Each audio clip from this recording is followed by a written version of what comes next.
The cold was not just weather. In the territories of the Black Pine Pack, the cold was a living thing. It had teeth, and tonight it was biting down hard. Ivy curled tighter into a ball, trying to disappear beneath the single, moth-eaten wool blanket she owned. She lay on a pile of scratchy hay in the corner of the pack's drafty stables. The horses had it better than she did. At least they had stalls with high walls and fresh straw. Ivy had only the drafty loft, where the wind whistled through gaps in the rotting wood. She brought her knees to her chest and blew warm air into her cupped hands. Her fingers were stiff, the skin red and cracked. Just survive the night, she told herself. Just one more night. Below her, the stable door creaked, but Ivy didn't move. She knew the sounds of the night. She knew the heavy stomping of the guards and the drunken stumbling of the warriors returning from the tavern. But mostly, she listened to the sounds coming from the main Alpha house across the yard. Even over the howling wind, she could hear the faint thrum of music and laughter. Tonight was the winter solstice celebration. Inside the main house, fires were roaring in stone hearths. Tables were groaning under the weight of roasted venison, hot bread, and spiced wine. The entire pack was there, celebrating the longest night of the year. Everyone except Ivy. Ivy was the mistake, the stain on the pack's history. 3 years ago, on her 18th birthday, she had stood in front of the entire pack, waiting for her wolf to emerge.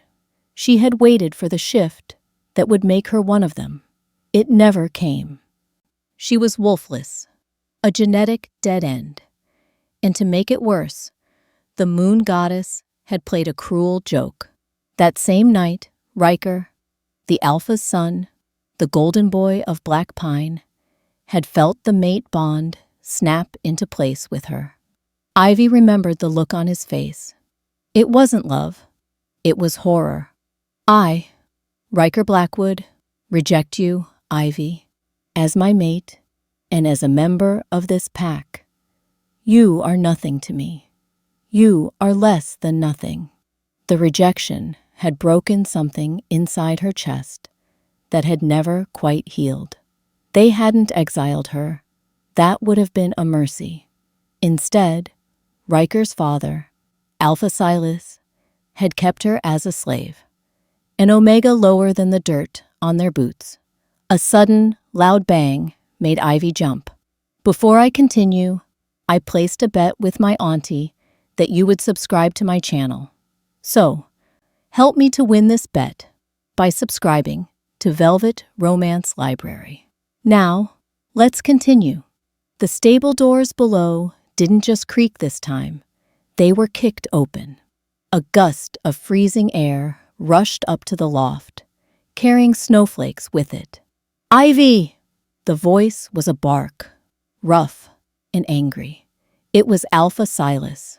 Ivy scrambled up from the hay, her heart hammered against her ribs. Why was the Alpha here? He should be at the feast. She hurried down the rickety ladder, her bare feet hitting the freezing dirt floor. She kept her head down, eyes fixed on the Alpha's heavy leather boots. Alpha, she whispered, her voice raspy from disuse. Silas loomed over her. He was a massive man, smelling of wine and wood smoke, but mostly he smelled of cruelty. He wore a thick fur coat that looked warm enough to sleep in during a blizzard. Ivy shivered in her thin, torn tunic. The fires are dying, Silas growled. He didn't look at her. He looked at the door, annoyed that he had to step out into the cold. The woodpile by the kitchen is empty. The servants are too busy serving my guests to fetch more. Ivy looked up, her eyes wide with fear.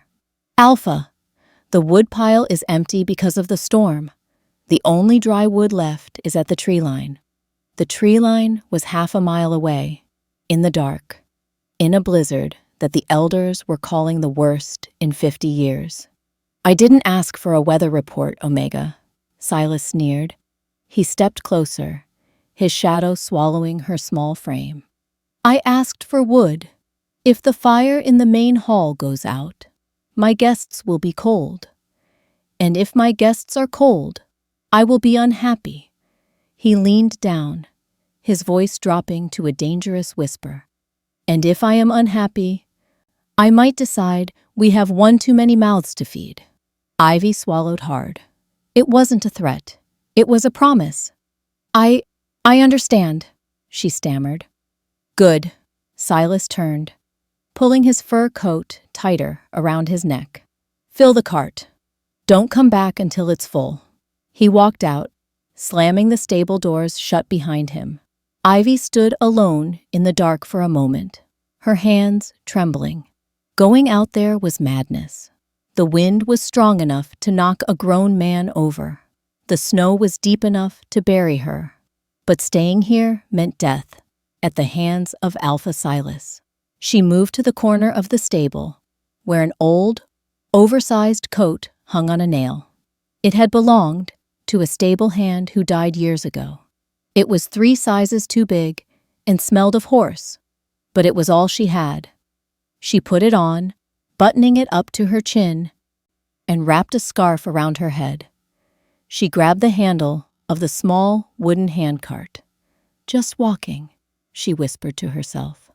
"Just putting one foot in front of the other." She pushed the stable doors open. The wind hit her like a physical blow. It screamed in her ears, stealing the breath from her lungs instantly. The world was white. Just white darkness. She couldn't see the sky. She couldn't see the trees. Ivy lowered her head, squinting her eyes against the stinging snow. She pushed the cart forward, stepping out of the safety of the stable and into the void. She didn't know it yet, but the storm wasn't just bringing snow tonight. It was bringing destiny. And destiny had very sharp teeth. The world had ceased to exist. That was the only thought Ivy's frozen mind could formulate as she pushed the wooden handcart deeper into the white oblivion. There was no sky, no ground, no horizon. There was only the wind, a screaming, physical force that shoved against her chest like a giant's hand, trying to force her backward into the snow. Every step was a battle. The snow was already up to her shins, heavy and wet, clinging to the hem of her oversized coat and soaking through the thin fabric of her trousers. Her boots, old leather things with holes in the soles, had given up the fight against the cold 10 minutes ago. Her toes were numb, senseless lumps of ice inside the wet leather. Left foot, right foot, breathe. The air was so cold, it felt like swallowing glass. It burned her throat and settled in her lungs as a heavy, aching weight. Ice crystals formed on her eyelashes, sealing them shut every time she blinked too long. She had to keep scrubbing her face with her woolen mitts just to see the few feet in front of her. The cart rattled and bounced over hidden roots and rocks, buried under the snowdrifts. It was light now, empty, but Ivy knew the return journey would be the true test. A full load of firewood weighed hundreds of pounds. Pulling that through a blizzard was a task for a shifted wolf with their immense strength and stamina. For a malnourished, human form Omega, it was a death sentence. Silas knows that. A bitter voice whispered in the back of her mind. He didn't send you out here to get wood. He sent you out here to die so he wouldn't have to dirty his hands. The thought should have terrified her. Instead, it sparked a tiny, defiant ember of rage in her chest. She remembered the warmth of the great hall she had left behind, the smell of roasting meat, the laughter of the people who had spent the last 3 years treating her like a ghost. They were warm, they were full, they were safe, and they didn't care if she froze to death a mile from their doorstep.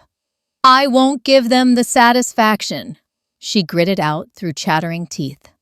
The wind snatched her words away instantly, but saying them aloud made her feel slightly less like a ghost. "I will survive. I always survive." She kept her head down, using the cart as a shield against the biting wind. She knew the path to the tree line by heart, even in this blinding whiteout. She had walked it 1,000 times in summer to gather herbs and berries, but the landscape was alien now. The familiar landmarks, the twisted oak tree, the large boulder that looked like a sleeping bear, were gone, buried under drifts of pristine white. It took her nearly 40 minutes to reach the edge of the forest. The wind was different here. The dense wall of ancient pine trees broke the gale, turning the screaming wind into a low, mournful moan. The snow fell straighter here, heavy flakes drifting down through the dark canopy like falling stars. It was darker under the trees, shadows pooling in the spaces between the massive trunks. Ivy shivered, a different kind of chill running down her spine. The black pine forest was dangerous at night, even for wolves. There were stories of things that lived in the deep woods, rogues, bears, and creatures older than the packs. But she had a job to do. She parked the cart near a fallen spruce tree. The wood was relatively dry on the underside, protected by the bulk of the trunk. Ivy got to work. Her movements were clumsy and slow. Her hands were so cold they felt like wooden blocks. She had to fumble with each log, dragging them out of the snow and heaving them into the cart. Thud, thud, thud. The sound of the wood hitting the bottom of the cart was dull and muffled. She worked with a desperate rhythm. Grab, lift, throw, grab, lift, throw. She needed to be fast. The longer she stopped moving, the deeper the cold sank into her bones. The cart was half full when she heard it. It wasn't the wind. It wasn't the creaking of the trees under the weight of the snow. It was a sound so faint, so fragile, that she almost missed it. Whimper. Ivy froze. She stood perfectly still. A log clutched to her chest, straining her ears against the silence of the forest. For a moment, there was nothing, just the wind in the treetops and the pounding of her own heart. She told herself it was her imagination. It was the wind playing tricks on a tired, freezing mind. Then it came again. Yip, whine. It was high-pitched and distressed, the sound of an animal in pain. Ivy dropped the log. It landed in the cart with a crash that seemed deafening in the quiet woods. She turned slowly, scanning the darkness between the trees. "Hello?" she whispered. No answer. Of course there was no answer. It was an animal. A fox, maybe? Or a coyote? Common sense screamed at her to ignore it. Finish the job. Go back to the stable. Survive. But Ivy's feet didn't listen to common sense. They moved on their own, leaving the safety of the cart and wading into the deeper snow towards a cluster of thick brambles near the base of a massive pine. The whimpering was coming from there. She pushed aside a heavy, snow-laden branch. The snow beneath the tree was disturbed. There was a small depression, a hole in the drift where something had fallen or been dropped. Ivy squinted into the gloom. At first, she thought it was a rock, a smooth, black stone jutting out of the white snow. Then the stone shivered. Ivy gasped. dropping to her knees in the snow. She didn't care about the cold seeping into her legs. She reached out, her hands trembling, and brushed the snow away from the black shape. It wasn't a rock. It was a pup. He was tiny, curled into a tight, trembling ball. His fur was pitch black, darker than the shadows of the forest, so dark it seemed to absorb the little light that filtered through the trees. He couldn't have been more than 6 or 7 years old, in human terms, stuck in his shifted form. Ice crystals had formed on his long, dark whiskers.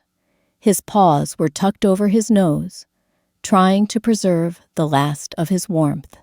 He was almost entirely buried. If she had come 10 minutes later, the snow would have covered him completely. "Oh, you poor thing," Ivy breathed, her heart twisting in her chest. She reached out to touch him, but her hand froze inches from his fur. A scent hit her, the cold, usually dulled scents, freezing them out of the air. But this scent was powerful. It cut through the winter air like a blade. It smelled of ozone, of impending thunder, of heavy, metallic rain, and sharp, bloody iron. It was the scent of an alpha, a powerful one. Ivy scrambled back, her breath hitching in her throat. This wasn't a regular wolf pup. This was a shifter pup, and he didn't smell like black pine. Black pine wolves smelled of sap, earth, and musk. This pup smelled foreign. Paranormal law was absolute, taught to every pup from the moment they could walk. Boundaries. Our blood. To cross into another pack's territory without permission was an act of aggression. To touch a pup from another pack was an act of war. If a wolf from Black Pine was found with a foreign pup, it was assumed to be kidnapping. If she touched him, she was signing her own death warrant. "I can't," she whispered, her voice shaking. She looked around the dark woods, her paranoia spiking. "Where is your pack? Where is your mother?" The woods were silent. There were no tracks leading to the pup. The snow had filled them in. Or he had been dropped, left. The pup let out a sound that tore through Ivy's defenses, a ragged, gurgling exhale that sounded like his last breath. His shivering was slowing down. That was a bad sign. It meant hypothermia was entering its final stage. He was dying. Ivy looked at the cart, half full of wood. She could turn around. She could walk away. She could go back to her stable, curl up in her hay, and live another day. No one would ever know. The snow would bury him by morning. He would just be another secret kept by the forest. Just like me, she thought. Discarded. Forgotten. A memory flashed behind her eyes, sharp and painful. The night of her rejection, standing in the rain outside the Alpha house, her clothes soaked, her heart shattered. She had been 18, shivering so hard her teeth cracked. She had looked at the windows of the house, seeing the warm golden light inside, wishing someone, anyone, would come out and offer her a blanket. No one had came. She looked down at the small black bundle in the snow. He was alone. He was freezing, and he was going to die in the dark, wondering why no one came for him. "No," Ivy said. The word was fierce, surprising her with its intensity. To hell with the laws. To hell with the packs and their wars. She looked at the pup, and she didn't see a political pawn or a declaration of war. She saw a child. She stripped off her thick woolen mitts, needing the dexterity of her fingers. The air bit at her bare skin instantly, but she ignored it. She reached down and scooped the pup up. He was heavier than he looked, dense with muscle and bone. He was limp, essentially unconscious. "I've got you," she murmured, pulling him against her chest. "I've got you, little one." The moment her skin touched his fur, a strange sensation washed over her. It wasn't just body heat. It was a hum, a low, vibrating static that started in her fingertips and zipped up her arms. It felt like touching a live wire, but without the pain. It was a buzz of energy, dormant but undeniable. The pup let out a soft sigh and instinctively nuzzled into the crook of her neck, seeking the warmth of her throat. Ivy unbuttoned her oversized coat. The wind slammed against her chest, stealing her precious body heat. But she didn't hesitate. She shoved the pup inside her coat, tucking him between the layers of her tunic and the heavy wool. She buttoned the coat back up over him, leaving only his nose exposed near her collarbone so he could breathe. He was a heavy lump against her stomach, a dead weight that made it hard to balance. "Okay," she panted, adjusting the scarf around them both. "Okay, we have to go." She grabbed her mitts and shoved them back on. She turned back to the cart. The return journey was a nightmare.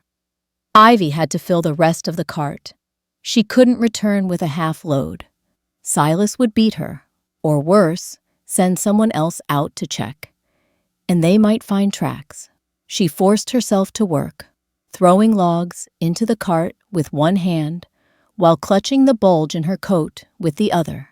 When the cart was full, she grabbed the handles. The weight was immense. The cart dug into the snow. Ivy leaned her entire body weight forward, her boots slipping on the ice. She grunted, straining, her muscles screaming in protest. "Move! Move!" The cart lurched forward. The walk back felt like it lasted a century. The wind had picked up, turning into a full-blown gale. It battered her from all sides. The snow was knee-deep now. Every step required her to lift her leg high and stomp it down. She was exhausted. Her energy reserves, already low from malnutrition, were depleted. Black spots danced in her vision. Her breath came in ragged, painful gasps. But she wasn't just keeping herself warm anymore. Inside her coat, the pup was like a furnace. He was radiating heat now. More heat than a puppy should be able to produce. It soaked into her chest, keeping her core warm even as her extremities went numb. Every time she felt like falling, every time she wanted to just lie down in the snow and sleep, she felt the small heartbeat against her ribs. Thump, thump, thump, thump. It was a rhythm to march to. "I am not invisible," she thought. The words a mantra against the wind. "I am holding a life. I matter to him." She didn't know how long she walked. Time lost its meaning. There was only the white, the cold, and the weight. When the lights of the pack house finally appeared through the swirling snow, Ivy nearly sobbed. They were blurry yellow smudges in the distance, but they were the most beautiful things she had ever seen. She didn't head for the main house. She veered left, towards the dark, looming shape of the stables. She reached the heavy wooden doors and collapsed against them, her legs finally giving out. She slid down the wood, gasping for air, the cart handle slipping from her grasp. She lay there for a moment in the snow, trembling uncontrollably. "We made it," she whispered into her scarf. The pup inside her coat shifted. He didn't whimper this time. He let out a soft, contented huff of air against her neck. Ivy forced herself up. She couldn't be found here. She had to get inside. She had to hide him. She pushed the stable door open, just wide enough to squeeze through, dragging the cart in after her with the last of her strength. She closed the door, shutting out the screaming wind. The silence of the stable was sudden and heavy. The smell of hay and horses washed over her. It was freezing in here, but compared to the storm outside, it felt tropical. Ivy didn't stop to rest. She abandoned the cart of wood near the door.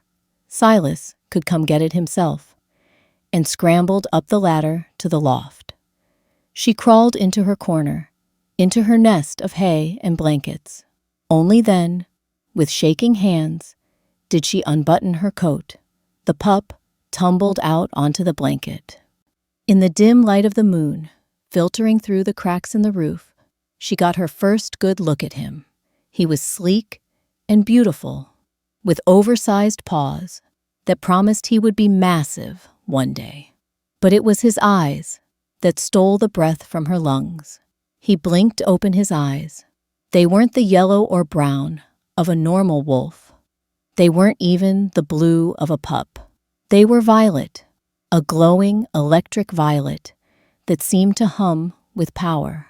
Ivy stared at him, and the pup stared back, his gaze intelligent and sharp. He didn't look like a lost puppy anymore. He looked like a king in waiting. And Ivy, the rejected, invisible Omega, realized with a jolt of terror that she had just smuggled something far more dangerous than a wolf into her home. She had smuggled in a storm of her own. The loft was a kingdom of dust and shadows, smelling of dry timothy grass in the ancient wood of the stable beams. To anyone else in the Black Pine Pack, it was a hovel unfit for a dog. To Ivy, it was the only sanctuary she had left. But tonight, the sanctuary felt fragile. It felt like a trap. Ivy knelt in the center of her small nest of blankets, her breath pluming in the freezing air. The stable was warmer than the blizzard outside, but not by much. The wind battered the roof tiles, rattling them like skeletal fingers tapping for entry. In the center of the blankets, the black pup was shivering violently. "It's okay," Ivy whispered, her hands hovering over him. "You're safe now. I promise." She worked with frantic efficiency.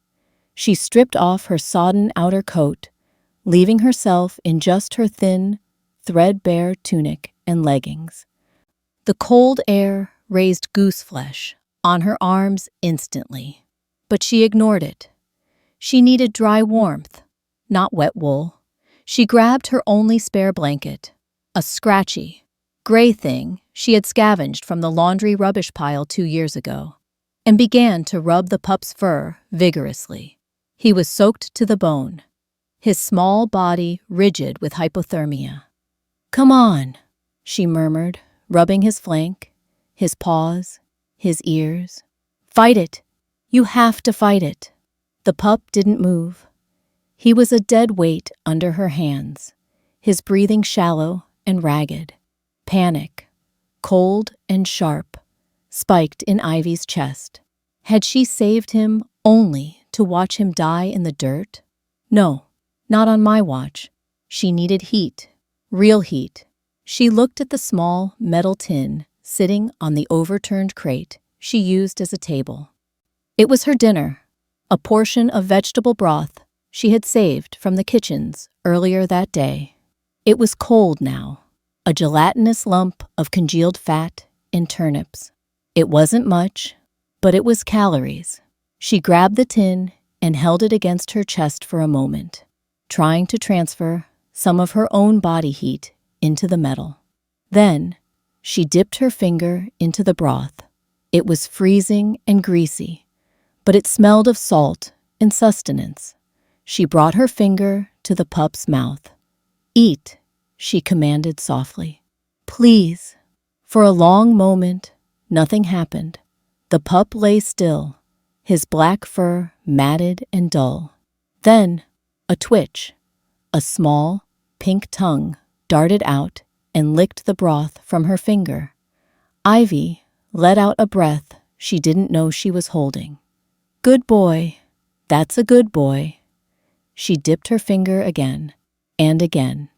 Each time, the pup licked it clean, his movements growing slightly less sluggish with every taste. The salt and fat were waking up his system. After the 10th dip, the pup's eyes fluttered open. Ivy froze. In the darkness of the woods, she had only caught a glimpse. Here, in the dim light of the moon, filtering through the cracks in the roof, they were undeniable. Violet. They were the color of crushed amethysts, glowing with a faint, internal luminescence that had no business existing in a living creature. They were ancient eyes, set in a young face. When he looked at her, Ivy felt stripped bare. He wasn't looking at her.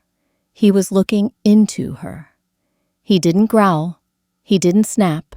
He simply stared, his gaze tracking the movement of her hand as she reached for the tin again.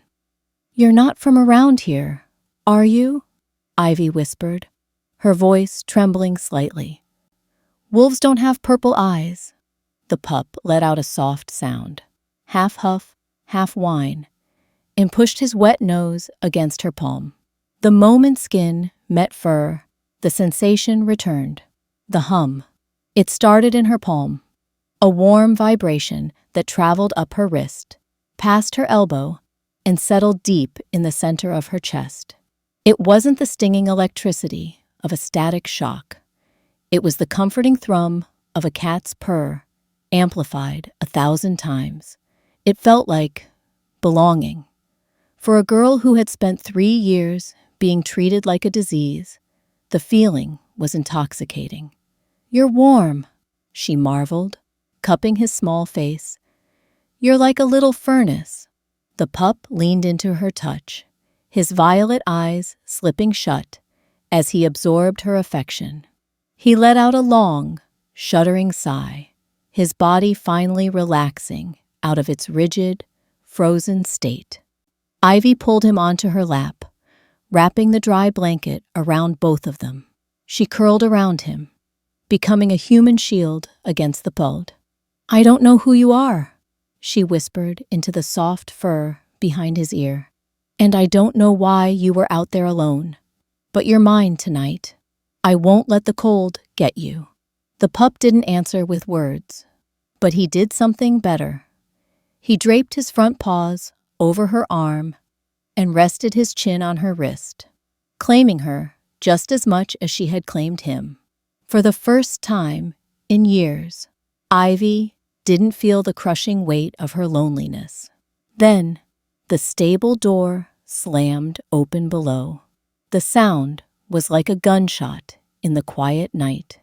The pup's head snapped up. His ears swiveled toward the ladder well. A low, vibrating sound started in his throat. Not a whine, but a warning. Ivy clamped her hand gently over his muzzle. "Shh," she hissed, her heart leaping into her throat. "Quiet!" She knew those footsteps. Heavy, stumbling, aggressive. Riker. Fear, cold and familiar, washed over her. Why was he here? The solstice feast was still raging. He should be drunk on wine and adoration in the great hall. "Ivy!" His voice was slurred, thick with drink and malice. It drifted up through the floorboards, carrying the promise of violence. "I know you're up there, you useless waste of space." Ivy scrambled backward, away from the ladder. She looked at the pup. If Riker saw him, if Riker saw a strange, violet-eyed pup in her bed, he wouldn't just kill the pup. He would kill Ivy for breaking the law, and he would enjoy it. "Hide," she breathed. She grabbed the pup and shoved him deep into the pile of loose hay behind her blankets. "Stay," she commanded, her eyes pleading with him. "Do not make a sound. No matter what happens, do not move." The pup looked at her, his violet eyes narrowing. He didn't look scared. He looked furious, but he obeyed. He burrowed into the hay until only the tip of his black nose was visible, lost in the shadows. Ivy scrambled back to her blanket, smoothing her tunic and trying to slow her breathing. She sat on her knees, head bowed, assuming the posture of submission she had perfected over 3 years of abuse. The heavy boots hit the first rung of the ladder. Creak, thud, creak, thud. Every step was a countdown. Riker's head appeared above the floor level. Even in the dim light, he was handsome in the way a sharp knife is handsome. He had the black pine look, dark hair, square jaw, broad shoulders. But his eyes, usually a warm hazel, were bloodshot and glassy. He pulled himself up into the loft, swaying slightly on his feet. He was wearing his ceremonial tunic, unbuttoned at the collar, stained with wine. "There she is," Riker sneered, wiping his mouth with the back of his hand. "The ghost of the attic. Alpha Riker," Ivy said softly, keeping her eyes on the floorboards. I didn't expect you." "Don't call me Alpha yet," he muttered, stumbling forward. "Father is still breathing, unfortunately." He kicked a bucket across the room. It clattered loudly against the wall, making Ivy flinch. Riker laughed. "Still jumpy, still pathetic." He loomed over her, bringing with him the smell of stale wine, roasted meat, and something darker, the sour scent of resentment. "Why aren't you at the feast, Ivy?" he asked, his voice mocking. "I am not permitted, Riker. You know that." "I know," he mused. He circled her like a predator circling a wounded rabbit. "I was just thinking about it. 3 years ago today, the day the moon goddess embarrassed me in front of the whole pack." He stopped in front of her, the toe of his boot nudging her knee. "Do you know what they say?" he whispered, leaning down. "They say I'm cursed because of you. They say the reason I haven't found a second chance mate yet is because the bond with you lingers." Ivy stayed silent. She knew better than to speak when he was like this. He was looking for a fight. He was looking for an excuse to hurt her because he couldn't hurt the fates. "Look at me when I speak to you," Riker roared. Ivy snapped her head up. Riker stared at her, his face twisted in disgust. But then his nose flared. He sniffed the air, frowning. "You smell different," he accused. Ivy's heart stopped. "You smell—" Riker leaned closer, inhaling deeply near her neck. "Wet, cold, and something else." He pulled back, his eyes narrowing. "Have you been with a male?" he demanded, his voice dropping to a dangerous growl. "No!" Ivy gasped. "No, Riker, never. I was out getting wood for your father. It's just the smell of the storm." "Liar," Riker spat. "I smell it. It smells like iron, like ozone." He looked around the loft, his gaze sweeping over the crates, the bucket, the pile of hay in the corner, the pile of hay where the pup was hiding.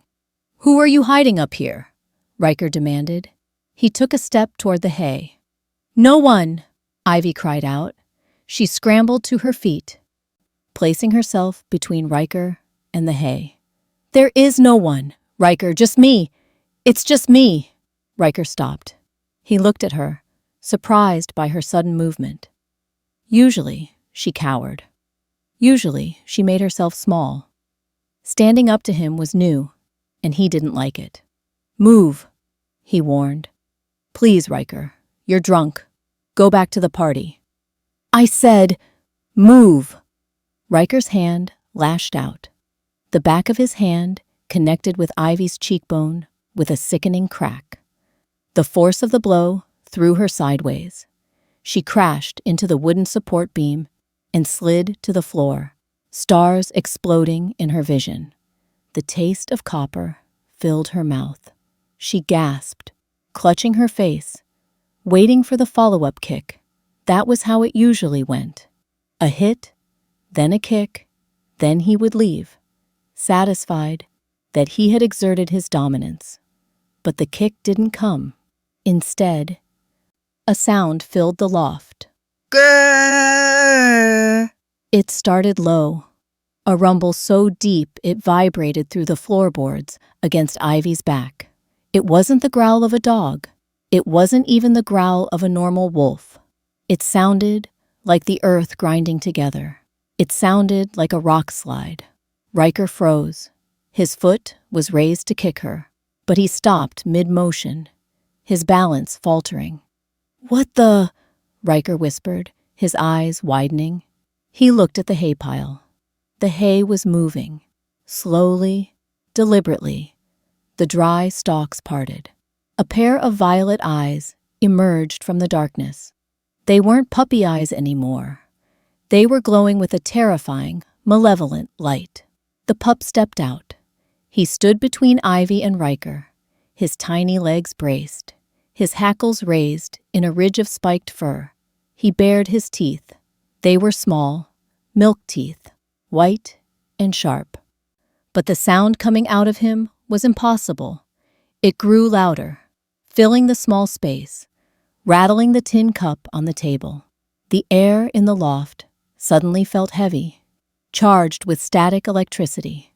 The hairs on Ivy's arms stood straight up.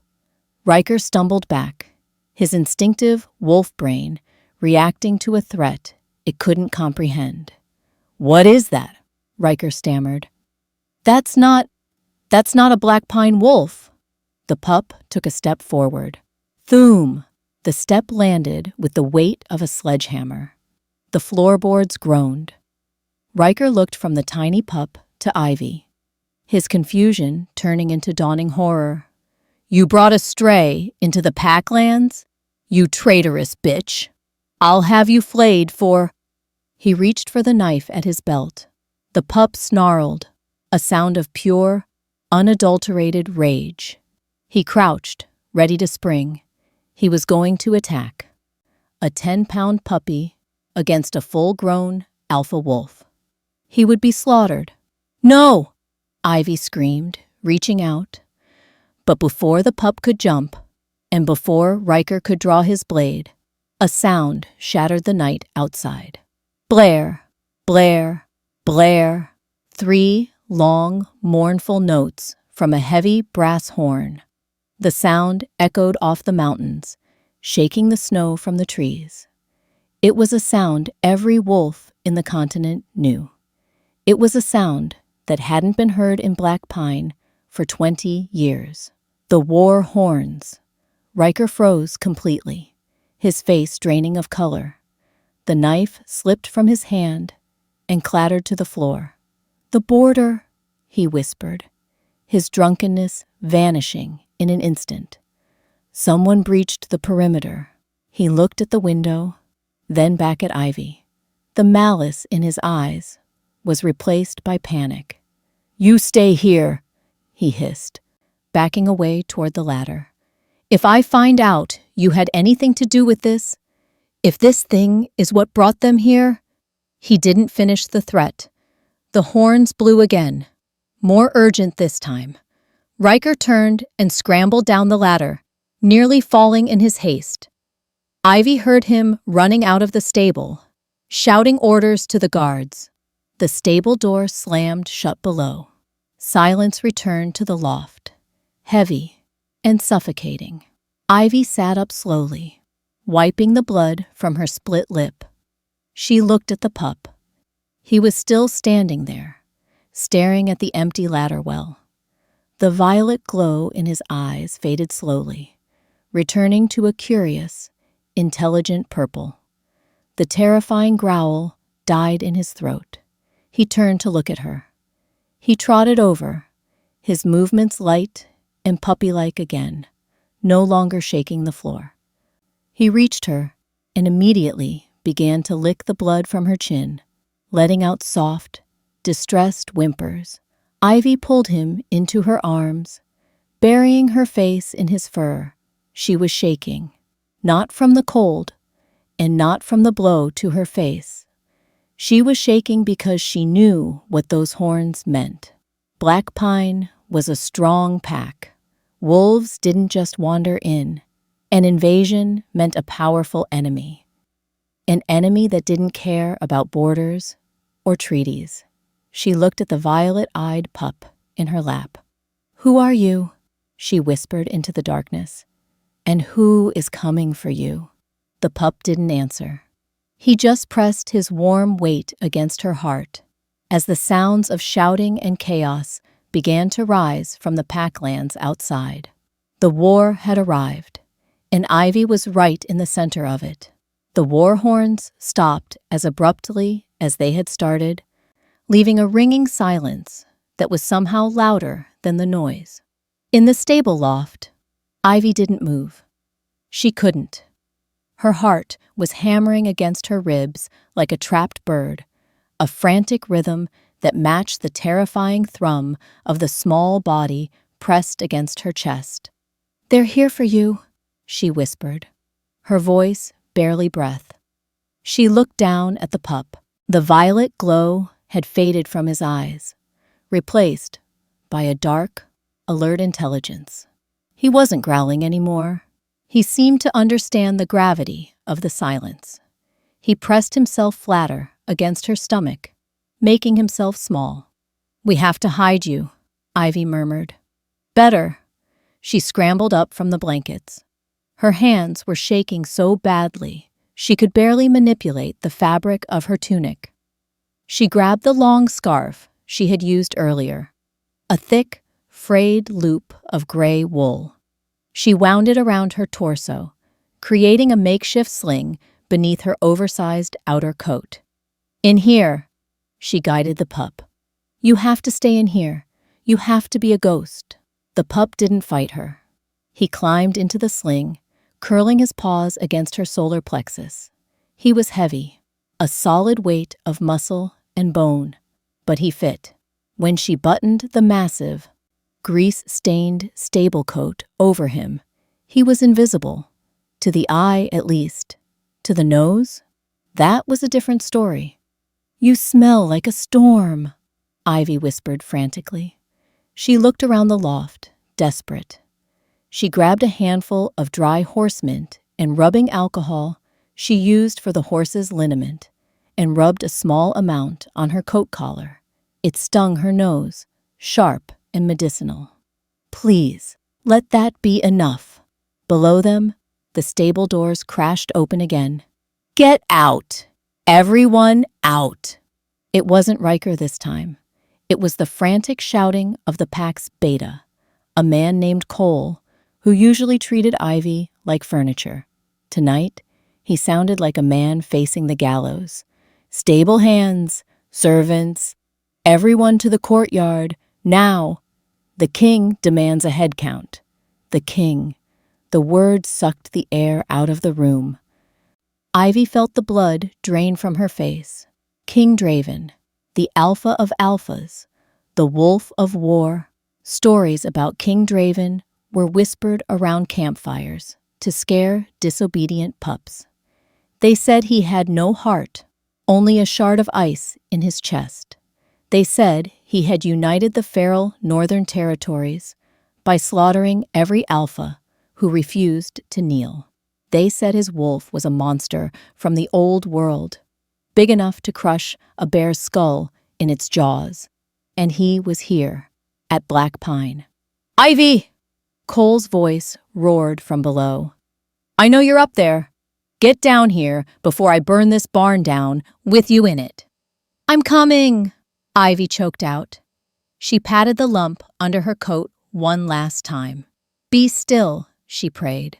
"Please, by the goddess, be still."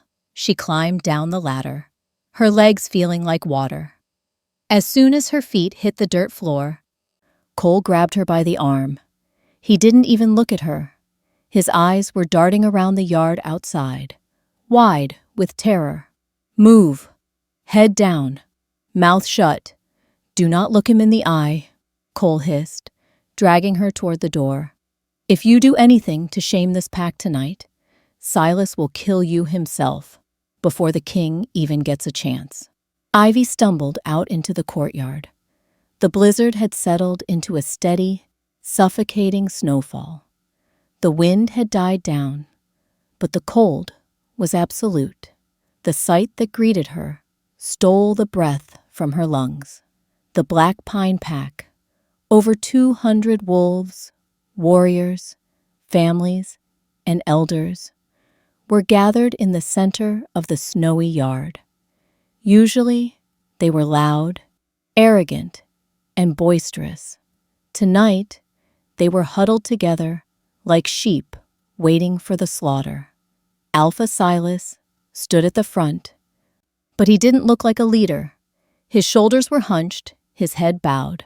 Beside him, Riker looked green, swaying slightly, the alcohol in his system clearly turning into nausea. But it was the other wolves that froze Ivy in her tracks. Surrounding the courtyard, forming a perfect, silent ring of steel and fur, was an army. There must have been 50 of them, massive warriors clad in black tactical gear and dark gray fur cloaks. They stood perfectly still, statues carved from the night itself. They didn't hold torches. They didn't need to. They radiated a menace so potent it felt like physical pressure on the skin. And in the center of the yard, facing Silas, stood 3 figures. 2 were guards, giants of men with shaved heads and silver axes strapped to their backs. The third was the nightmare himself, King Draven. He was taller than Silas by a head, broad in a way that made him look like a mountain range given human form. He wore no hat, letting the snow fall onto his dark, wind-tousled hair. His coat was black leather, lined with the fur of a white timber wolf, a trophy perhaps, but it was his stillness that was terrifying. He stood with his hands clasped behind his back, watching Silas with an expression of utter boredom. Ivy was shoved into the back row of the servants, behind the cooks and the maids. She kept her head down, burying her chin in her scarf, clutching her coat tight around her midsection. "Don't look up," she told herself. "You are invisible. You are nobody." "Alpha Silas," the king spoke. His voice wasn't loud. It was a deep, resonating baritone that cut through the cold air like a cello bow. It carried effortlessly to the back of the crowd. It was a voice that commanded obedience, not by shouting, but by simply existing. "You have something of mine," Draven said. Silas stepped forward, wringing his hands. "Your Majesty, King Draven, we are honored, shocked, by your arrival. We have nothing of yours. We have been celebrating the solstice. We haven't left our borders in weeks." "Lies," Draven said softly. The single word hung in the air, heavy and sharp. Draven took one step forward. The snow crunched loudly under his boot. "My nephew," Draven said, his voice devoid of emotion. "My heir. He was taken from the royal nursery 2 days ago." His trackers followed the scent to the edge of the frozen river, and then into your woods. Silas went pale. "Your Majesty, I swear on my life. No one from Black Pine would dare touch the royal bloodline. We are loyal subjects.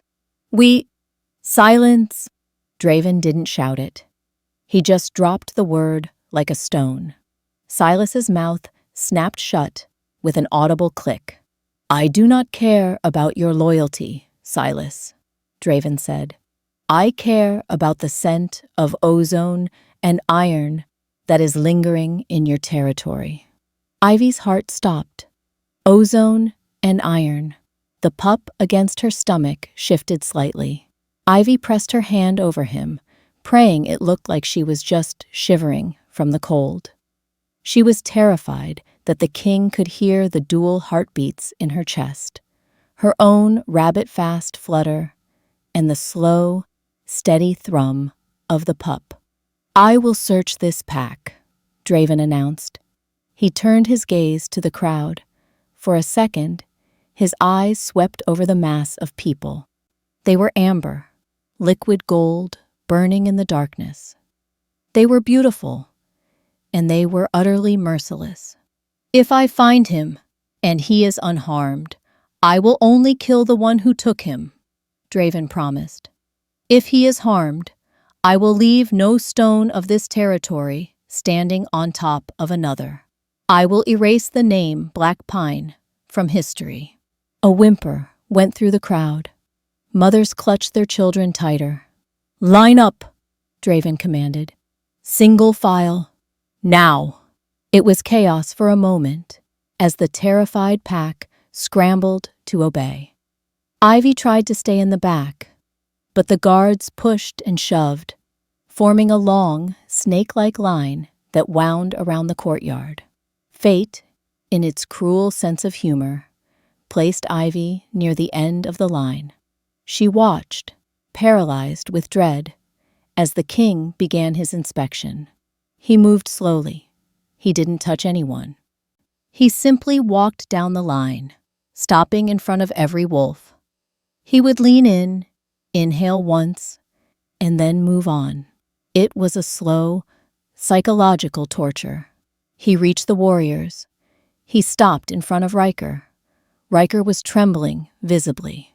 When the king leaned in, Riker flinched. Draven paused.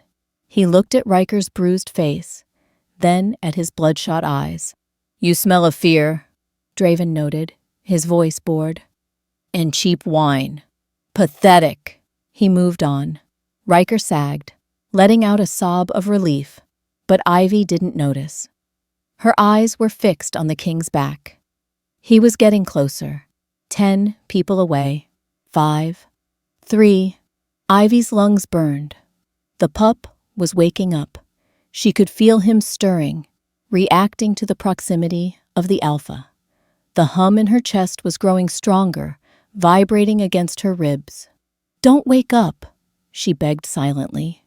"Please, little one. Sleep. If you make a sound, we're both dead." The king stopped in front of the head cook, a large woman named Martha. He sniffed. He moved on. He stopped in front of the stable master, sniffed, moved on. And then there was no one left but Ivy. She was the last, the runt, the discard. She stared at her boots. They were wrapped in rags to keep the snow out.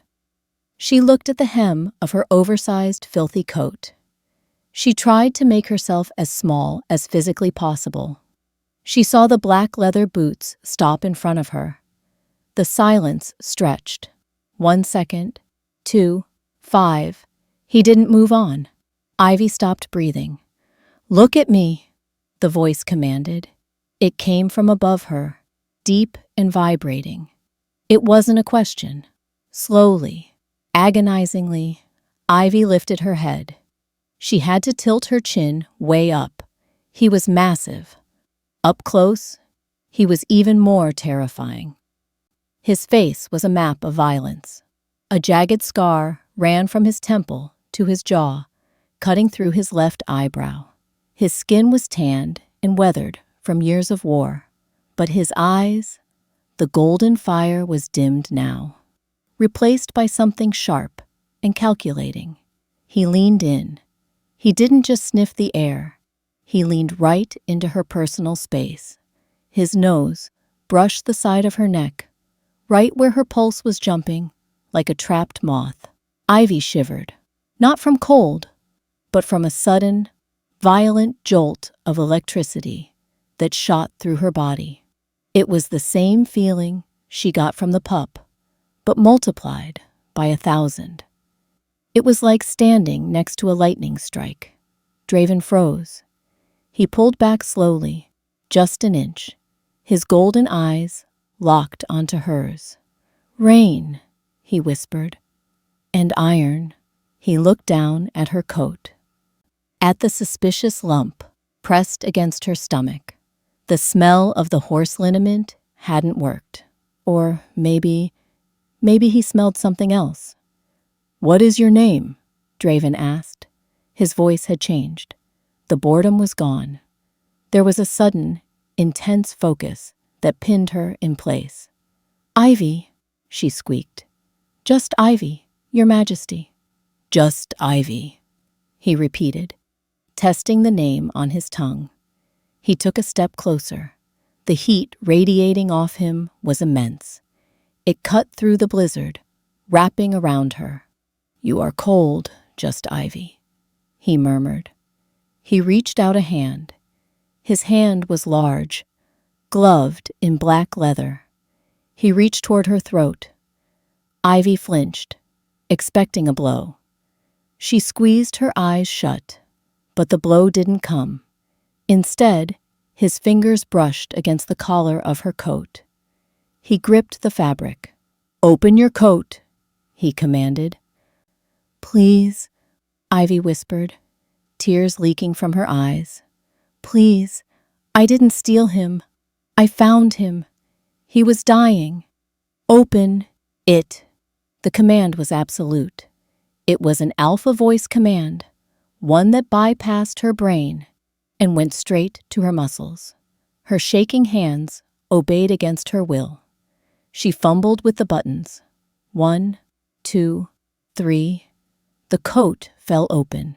The scarf sling was revealed. And inside, nestled against the warmth of her tunic, was the black pup. He wasn't sleeping anymore. The pup lifted his head. He looked at the massive king standing in front of them. And then, in the dead silence of the courtyard, the pup let out a happy, chirping bark.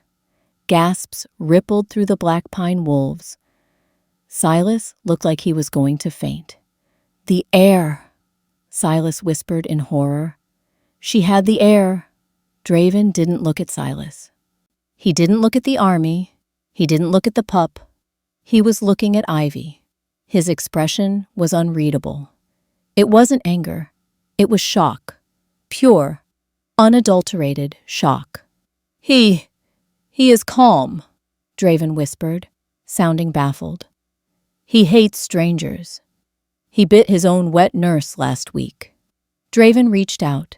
His hand moved toward the pup, but his knuckles grazed the back of Ivy's hand as she clutched the sling. Skin touched skin. Snap.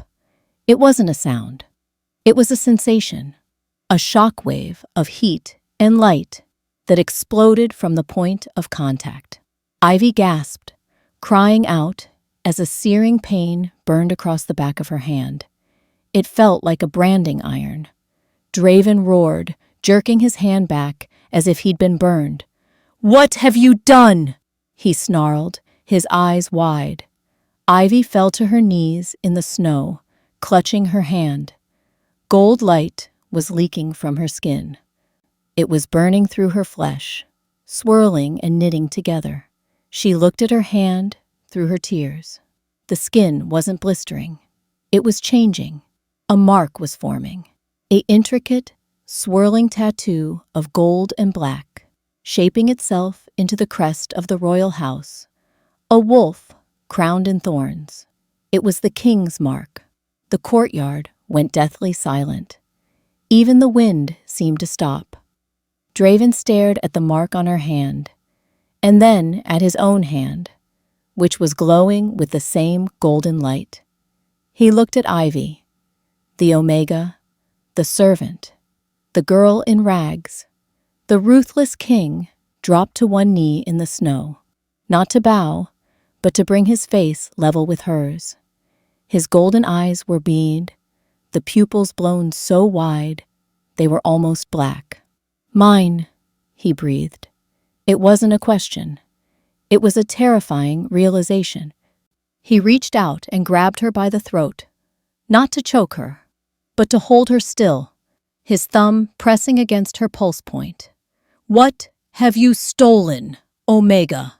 he growled, his voice shaking with a rage that felt suspiciously like possession. "You didn't just steal my air." He leaned in until his lips brushed her ear. "You stole my fate." The word hung in the frozen air, heavier than the snow, louder than the wind. Mine. It wasn't spoken like a romantic declaration. It was spoken like a verdict. It was the growl of a dragon finding its hoard, or a wolf sinking its teeth into a kill it refused to share. Ivy's heart hammered against her ribs, a frantic, hummingbird rhythm that threatened to bruise the inside of her chest. She was on her knees in the snow, her hand trapped in the king's crushing grip. The heat radiating from his skin was overwhelming, a stark contrast to the biting cold that had numbed her for hours. But her hand, oh, by the goddess, her hand. It felt as though she had thrust it into a forge. The pain was exquisite, a searing, white-hot line that traced patterns across her skin.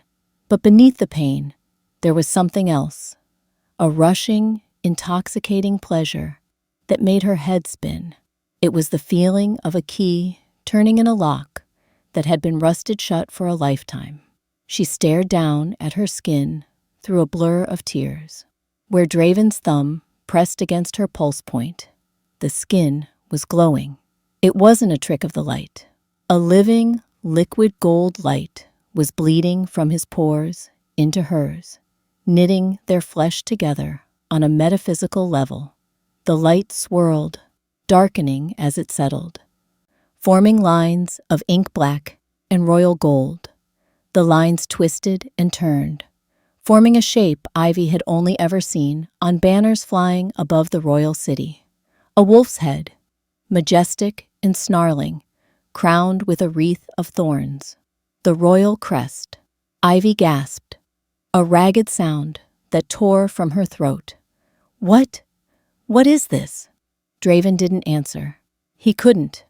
The king of war, the man who had united the North with blood and iron, was paralyzed. He was kneeling in the slush, his expensive leather breeches soaking up the wet snow, and he didn't even seem to notice. His entire world had narrowed down to the trembling, malnourished girl in front of him. His golden eyes were wetted, the pupils blowing out until the iris was merely a thin ring of fire. He watched the mark form on her skin with a mixture of reverence and terror. The bond was slamming into him. Ivy could feel it. It wasn't a gentle tap. It was a tidal wave. She could feel his shock, his confusion, and beneath it all, a sudden, terrifying surge of possessiveness that felt like a physical weight settling on her shoulders. "Mate!" his wolf roared in the silence between them. "Mate! Found! Mine!" But the rest of the courtyard hadn't seen the mark yet. The soldiers were too disciplined to break formation, and the black pine wolves were too terrified to move closer. Alpha Silas, however, saw the king kneeling, and to a man like Silas, seeing a king kneel before a servant looked like weakness. It looked like an opportunity to save his own skin. "She has bewitched him!" Silas shouted, his voice cracking with desperation. The sound broke the trance. Silas stepped forward, pointing a shaking finger at Ivy. "Look, she has used some dark magic on the king. She stole the heir, and now she attacks our liege. Guards, seize her!" Two of the Black Pine warriors, driven by habit and fear of their alpha, took a hesitant step forward. "Get her away from him!" Silas screamed. "Kill the witch before she hurts the heir." Ivy flinched, instinctively curling her body around the pup in her coat to protect him. The movement yanked her hand in Draven's grip. The reaction was instantaneous. Draven didn't stand up. He didn't draw a weapon. He simply turned his head. He looked at the two approaching guards. He let out a snarl. It wasn't a human sound. It was a sound that vibrated in the marrow of everyone's bones. It was the sound of a predator that had been disturbed while feeding. It carried the weight of pure, unadulterated alpha command. Kneel. The word hit the guards like a physical blow. They didn't just stop. They collapsed. Their knees hit the frozen ground with bone-cracking force, their heads bowing instinctively, forced down by the sheer weight of Draven's aura. Silas stumbled back, clutching his chest, gasping as the pressure in the air multiplied. It felt as if the gravity in the courtyard had suddenly increased tenfold. Draven turned back to Ivy. The rage vanished from his face the moment he looked at her, replaced by that intense, burning focus. "Does it hurt?" he asked. His voice was rough, like gravel grinding together. Ivy blinked, disoriented by the sudden shift from monster to concerned protector. Yes, it burns." "Good," Draven whispered.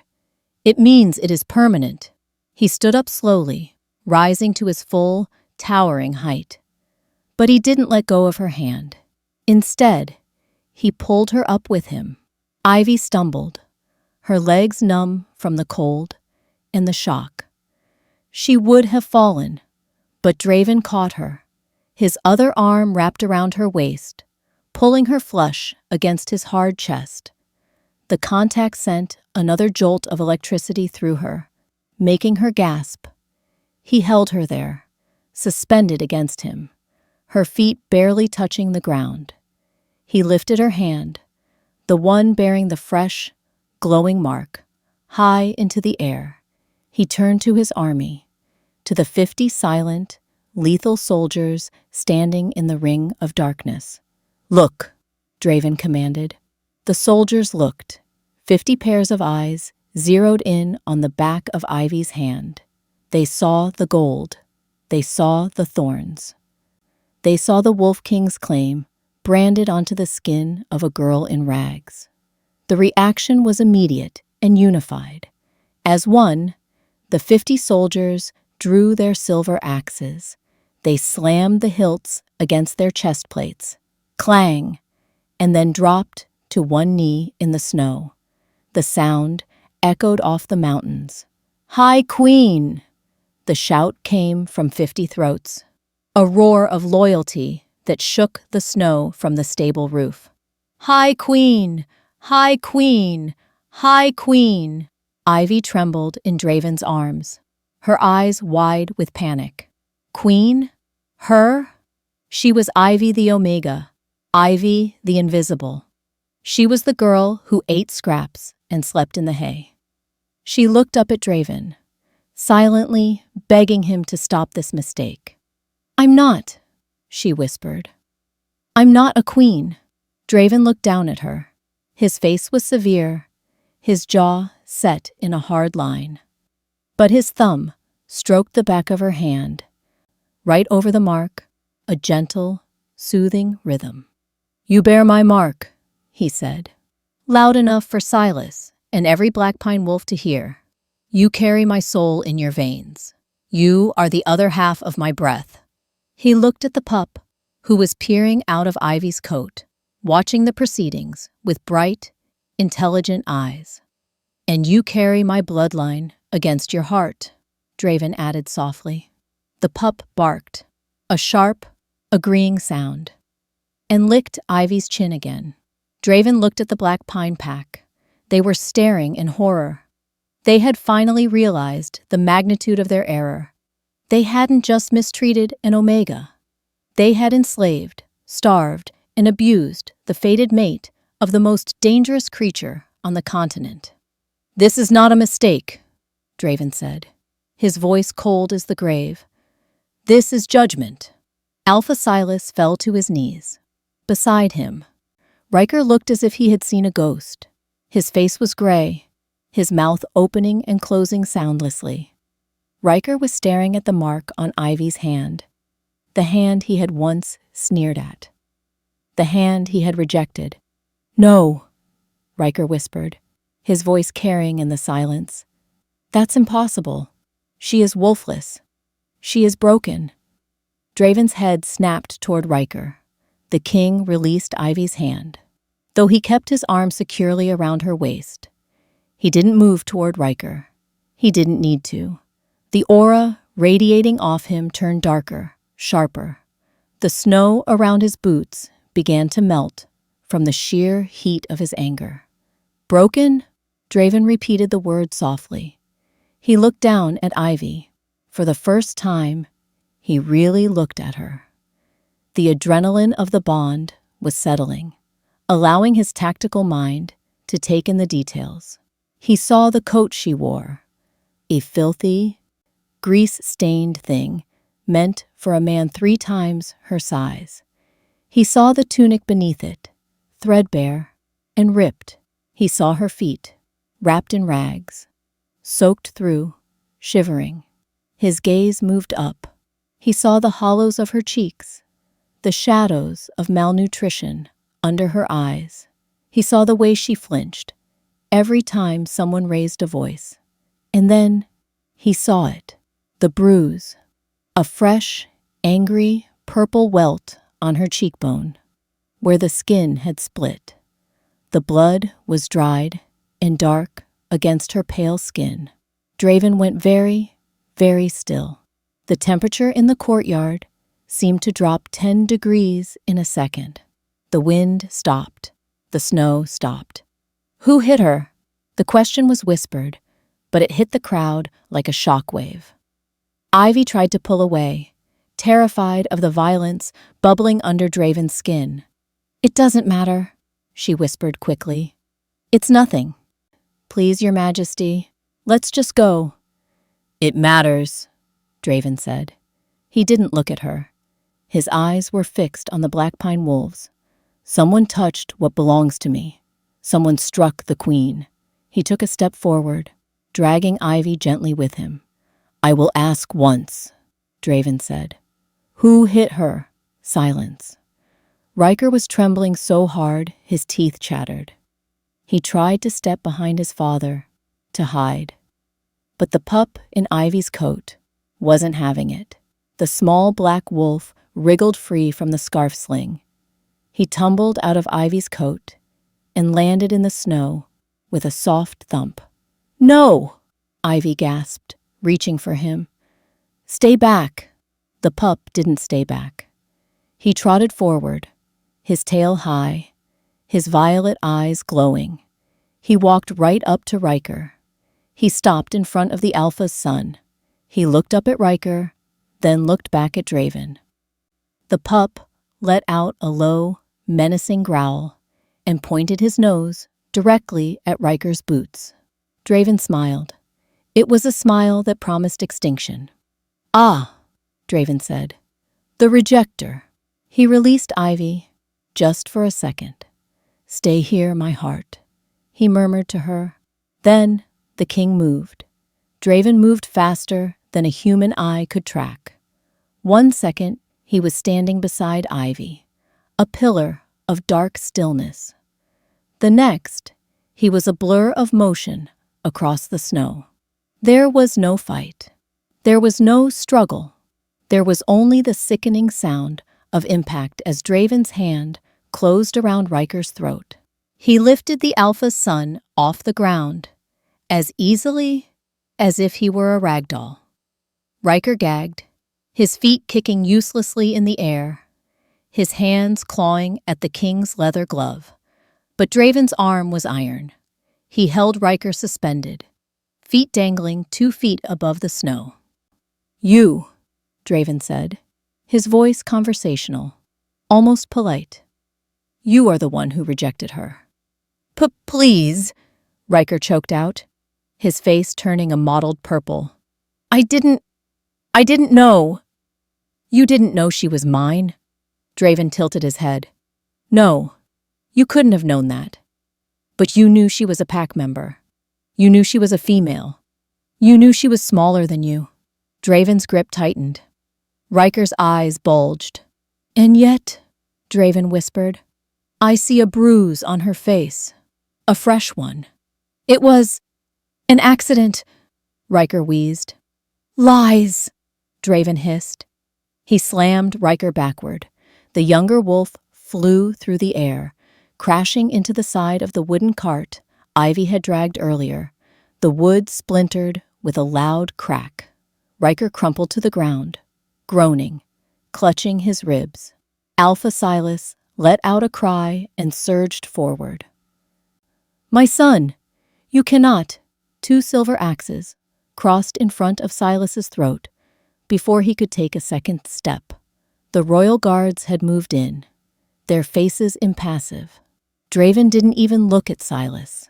He turned his back on Riker, dismissing him as a threat. He walked back to Ivy.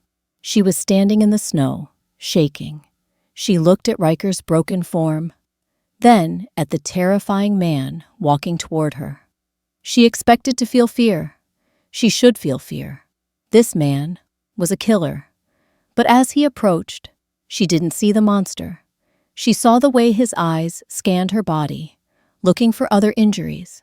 She saw the way his hands were trembling slightly, not from fear, but from the effort of restraining his own rage. He stopped in front of her. Did he do this? Draven asked, reaching out to gently graze his thumb under her bruised eye. His touch was feather-light, a stark contrast to the violence he had just dispensed. Yes, Ivy whispered. Did he do this? He gestured to her rags. Yes. And the shoes? Draven looked down at her feet, his expression darkening. Who took your boots, Ivy? I don't have boots, she stammered. Not for winter, only for the stables. Draven closed his eyes. He took a deep, shuddering breath. When he opened them again, the golden fire was dampened by something that looked painfully like guilt. I am sorry, he said. Ivy blinked. What? I am sorry I took so long to find you, he said fiercely. I am sorry you spent a single minute in the cold. He reached up and unclasped the heavy black cloak from his shoulders. It was lined with thick, white timber wolf fur, the warmest thing Ivy had ever seen. He swung it around her. The weight of it almost buckled her knees. It was heavy, smelling of leather, pine, and him. It swallowed her small frame completely. The hem dragged in the snow. Draven fastened the clasp at her throat with nimble fingers. He pulled the hood up over her head, shielding her face from the wind. Better? He asked. Warm, Ivy breathed. She buried her nose in the fur collar. It was the first time she had been truly warm in 3 years. Draven nodded. He scooped the black pup up from the snow. The air was currently busy trying to chew on the laces of Ivy's rags and tucked him into the crook of his arm. Then, the king turned to face the black pine pack. He didn't yell. He didn't scream. He spoke with the quiet, terrifying authority of a man who owned the ground they stood on. Commander, Draven said, the leader of the royal guards. A scarred woman with eyes like flint stepped forward. Sire, arrest Alpha Silas and his son, Draven ordered. Strip them of their titles, shackles, iron. Yes, sire. Round up the rest of the leadership, Draven continued, his gaze sweeping over the cowering Beta and the elders. Anyone who sat at the high table. Anyone who ate while she starved. Anyone who watched her walk in rags and did nothing. And the rest of the pack, sire? The commander asked. Draven looked at the crowd of common wolves, the servants, the families, the people who had ignored Ivy but hadn't actively hurt her. They will be evaluated, Draven said. But Black Pine is finished. I am dissolving this pack. A gasp of collective horror went through the crowd. To dissolve a pack was to erase their identity. It was the ultimate punishment. This land is now royal territory, Draven declared, and you will learn what it means to serve a queen properly. He turned back to Ivy. She was swaying. The adrenaline was fading. The shock of the bond, the warmth of the cloak, and the sheer emotional exhaustion of the night were finally catching up to her. Her vision blurred at the edges. The world tilted on its axis. Ivy! Draven's voice sounded far away. She felt her knees give out. She expected to hit the hard, frozen ground. She braced for the impact, but she never fell. Strong arms caught her before she dropped 6 inches. Draven swept her up into his arms, bridal style, holding her high against his chest. The pup was squeezed between them, squirming comfortably. I've got you, Draven murmured into her hair. I've got you. You can rest now. Ivy's head lolled against his shoulder. The leather of his coat was cool against her cheek, but his body heat was like a furnace. My wood, she mumbled deliriously, her mind drifting back to her task. I left the cart. Silas will be angry. Silas will never be angry again. Draven promised darkly. Sleep, Ivy. But the cold can't touch you, he whispered, pressing a kiss to her forehead. I am the fire, and I will burn the world down before I let you shiver again. That was the last thing she heard. As the king of alphas carried his unconscious mate toward the warmth of the main house, his army parting like the Red Sea before him, Ivy let the darkness take her. For the first time in her life, she wasn't falling into a nightmare. She was falling into safety. Waking up was usually a painful process for Ivy. It meant the return of the cold, the ache in her joints, and the dread of another day under Silas's boot. But this time, waking up felt like floating. She was warm, impossibly, delightfully warm. She wasn't lying on scratchy hay. She was sinking into a mattress, so soft it felt like a cloud. There was no draft, no smell of horse manure. Instead, the air smelled of cedarwood, antiseptic, and the rich, earthy scent of rain and iron. Ivy blinked her eyes open. She was in the Alpha's bedroom, the finest room in the Black Pine house. But the gaudy decorations Silas loved had been stripped away. The room was dark, lit only by the glowing embers in the massive stone fireplace. Easy, a deep voice murmured. Don't try to sit up yet. Ivy turned her head. King Draven was sitting in a wooden chair beside the bed. He had discarded his heavy armor and leather coat. He wore a simple black linen shirt. The sleeves rolled up to reveal forearms corded with muscle and marked by faint, silver scars of old battles. He held a warm, wet cloth in his hand. He was gently wiping the grime from her fingers. Your Majesty, Ivy rasped. She tried to pull her hand away, shame flushing her cheeks. I'm dirty. You shouldn't. I am not a majesty right now, Draven corrected gently, tightening his grip on her hand just enough to keep her from retreating. I am just a man cleaning his mate's wounds. Be still, Ivy. His touch was agonizingly tender. This was the hands that had snapped a man's ribs an hour ago. Now, they were treating her skin like spun glass. Where is he? Ivy asked, panic spiking. The pup? Prince Kyle is sleeping. Draven nodded toward the foot of the bed. Ivy looked down. The black pup was curled up on top of the duvet, right against her shins.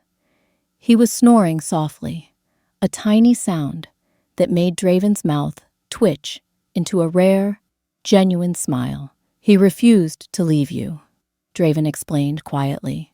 "My medics tried to take him to check his vitals. He bit the chief healer. He only settled when I put him on the bed with you." Draven set the cloth down and leaned forward, his golden eyes searching hers. "He chose you, Ivy. The royal heir doesn't trust easily, but he trusts you." "I don't understand," Ivy whispered. She looked at the bandage on her hand, covering the mark. "I'm nobody. I'm wolfless. Riker rejected me because my wolf never came. How can I be yours?" Draven's expression darkened at the mention of Riker's name. He reached out and brushed a stray lock of hair from her forehead. "You are not wolfless, little one," he said firmly. "You are a late bloomer. It is rare, found only in bloodlines so ancient and powerful that the body needs more time to prepare for the shift." Riker was too stupid to see the power dormancy.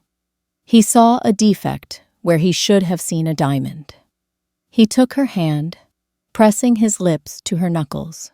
"The moon goddess saved you for me," he murmured against her skin. "If you had shifted at 18, Riker would have claimed you. You would have been tied to a monster. Instead, she made you wait. She made you wait for the king." Tears pricked Ivy's eyes. "I'm broken, Draven. Look at me. I'm weak." "You carried a wolf pup through a blizzard that would have killed a soldier," Draven countered. "You stood between an alpha and his prey to protect a child who wasn't yours. You are not weak, Ivy. You are the strongest thing I have ever found." The moment was perfect, soft, healing, and then the door shattered. It didn't open. It exploded inward, splintering off its hinges. "Get away from her!" Riker stood in the doorway. He was a mess. Bloodied, bruised, one eye swollen shut. He had somehow slipped his shackles, or perhaps a loyal guard had helped him. In his hand, he held a jagged shard of glass from a broken mirror. Madness swirled in his good eye. He wasn't thinking. He was operating on pure, rabid jealousy. He saw the woman he had thrown away, lying in the king's bed, looking like a queen, and his mind had snapped. "She's mine!" Riker screamed, charging across the room. "If I can't have her, no one does!" Ivy screamed, scrambling backward against the headboard. The pup woke up instantly, barking a high-pitched alarm. Draven didn't scream. He didn't even stand up. He simply turned his head. As Riker lunged, bringing the glass shard down in a lethal arc, Draven raised one hand. He caught Riker's wrist in midair. Crack! The sound of Riker's wrist shattering was loud in the quiet room. Riker shrieked, dropping the glass. Draven looked at him with an expression of utter boredom. "You interrupted her rest," Draven said flatly. "She's trash!" Riker spat, saliva flying. "She's a servant." "She is my wife," Draven corrected. He didn't bother to shift. He didn't bother to draw a weapon. Draven simply stood up, twisting Riker's broken arm behind his back, and slammed him face first into the stone wall. Riker slumped to the floor, unconscious. Draven wiped his hands on a towel, as if he had just taken out the garbage. "Guards!" he called out calmly. 2 royal guards appeared instantly in the broken doorway, looking horrified that they had missed the intrusion. "Take him," Draven ordered. "And this time, put him in the iron box. If he escapes again, I take your heads." "Yes, sire." They dragged Riker's limp body away. Draven turned back to the bed. The violence vanished from his face instantly. He sat back down, tucking the duvet around Ivy's trembling shoulders. "Where were we?" he asked softly. "Ah, yes. I believe I was telling you how beautiful you are." Ivy stared at him. He was terrifying. He was lethal, and he was entirely, completely on her side. "You really are a monster," she whispered, but there was no fear in her voice. Draven smiled, a sharp, wolfish grin. "For you, Ivy, I will be a nightmare to anyone who tries to hurt you, and a dream to you. That is my vow." The next morning, the sun broke over the Black Pine territory. The blizzard had passed, leaving the world scoured clean and buried under 3 feet of pristine white snow. The courtyard was silent. The Black Pine pack was assembled again, but the arrogance was gone. They stood with heads bowed, watching the front steps of the Alpha House. The door opened. King Draven stepped out first. He looked every inch the conqueror.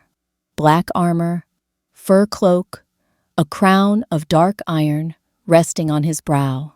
He radiated power that made the air hum. But he didn't walk alone. He turned and offered his hand to the figure behind him. Ivy stepped out into the light. She wasn't wearing rags anymore. She wore a gown of heavy, midnight blue velvet that Draven had seemingly conjured from thin air, or raided from his own travel chests. A cloak of silver fur draped over her shoulders. Her hair was clean, shining like spun gold in the morning sun. She looked at the pack that had tormented her. She saw the cook who had denied her food. She saw the stable master who had made her sleep in the draft. She saw the faces of people who had watched her suffer for 3 years and done nothing. They didn't meet her eyes. They kneeled. One by one, they dropped to the snow. "High Queen," they murmured. A chorus of shame and submission. Ivy tightened her grip on Draven's hand. She expected to feel anger. She expected to want revenge. But as she looked at them, small and pathetic in the snow, she realized she didn't care. They were the past. They were ghosts. "Are you ready?" Draven asked, his voice low. "Yes," Ivy said. "Take me home." Draven whistled. From the side of the house, a beast emerged. It was a wolf, but the size of a warhorse. A dire wolf, extinct everywhere but the royal lands. It was outfitted with a saddle of black leather. Draven lifted Ivy effortlessly, settling her into the saddle. He handed her the pup, Prince Kale, who was swaddled in a miniature cloak of his own. Kale yipped happily, burrowing into Ivy's lap. Draven swung himself up behind her, his chest pressed against her back, a solid wall of warmth and protection. His arms came around her to take the reins, boxing her in, keeping her safe. "Don't look back," Draven whispered into her ear. "There is nothing behind us." He kicked the wolf into a trot. The royal army fell in behind them, a column of steel and fur. They marched out of the Black Pine gates, leaving the broken pack behind. As they reached the ridge that marked the edge of the territory, Ivy allowed herself one glance back at the valley of her misery. It looked small from up here, insignificant. She looked down at her hand. The golden mark of the queen glowed faintly against her skin. She looked at the pup, sleeping in her arms. She leaned back against the king, feeling his heart beat in time with hers. The winter was over. Her spring had finally begun. "Forward," Ivy whispered. Draven heard her. He smiled against her hair. "Forward," the king commanded. And together they rode into the sun. The end.